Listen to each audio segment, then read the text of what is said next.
Holding, trust funds.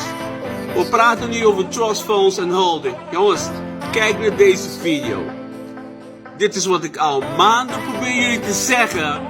Wat ik kan oprichten voor jullie, zodat jullie minder belasting betalen of helemaal geen belasting betalen. Kijk even naar deze video. En als je interesse hebt om deze strategie op te richten, dat je weinig belasting betaalt, helemaal geen belasting betaalt, stuur mij een DM, bel mij, neem contact met mij op. Hey, ik kan jou weinig belasting laten betalen, jongens. Onze boekhouders staan ook klaar voor jullie om jullie te helpen ermee. Dus bel mij, stuur me een bericht. Kijk naar de video. Stop putting everything in your name, create a business, an LLC, put everything in your LLC. And open up a C Corp if you don't know this, you need to figure these out. I'm telling you the names. Get a C Corp to run an LLC. If you want to make it even deeper, go get a trust fund and run a corp that runs the LLC. You want to get even deeper, own 2 trust funds for your business and your person to run that trust that runs all the business.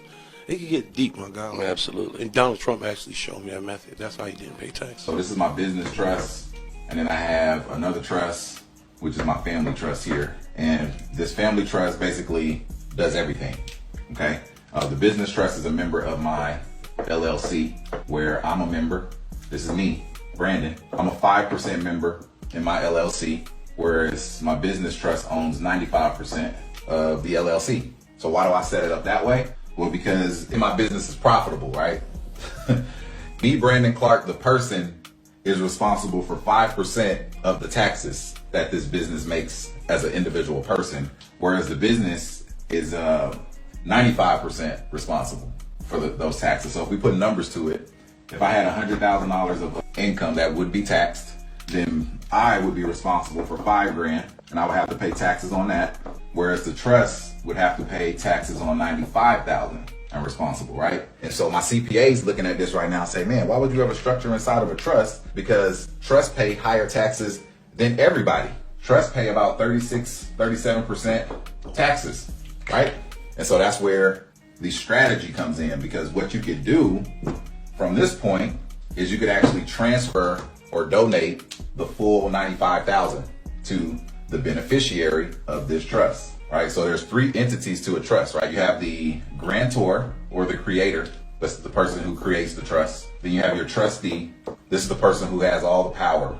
And then you have the beneficiary. So they have no power. So the grantor or the creator, if we're talking about an irrevocable trust, there's a difference between an irrevocable trust and a revocable trust, or also known as a living trust. The grantor is the person who has the power and is giving away the power to the trustee.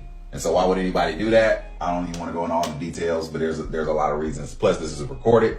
But anyway, to make a long story short, this $95,000, I would owe 36 to 37% of taxes on that amount. But because trusts are these special entities, they can do something that we as people can't do. They can do things that S Corps can't do, C Corps can't do, LLCs can't even do this. Trusts have the ability, the unique ability, to transfer or donate 100% of their gross profits, gross revenue. So I essentially could take this $95,000 and donate it to my family trust. Bam. So now I got 95 grand in my family trust, and we got our trustee, and then we have the beneficiary. And I kind of skipped ahead of myself. The beneficiary of my business trust is the family trust. Guess who the trustee is here though? That's me. I'm the trustee. Guess who the trustee is here for the family trust? That's me. The beneficiary is my kids. And what do my kids need? A bunch of stuff. If y'all got kids, y'all know y'all kids need a bunch of stuff, right? So now I get to pass that pass that income through all of my entities without paying taxes, and I can basically spend that money on the beneficiaries, which are my kids. And so this is the protection piece here. And so the trust can own things like automobiles, it can own property, it can literally own anything that you want it to own. And so what I have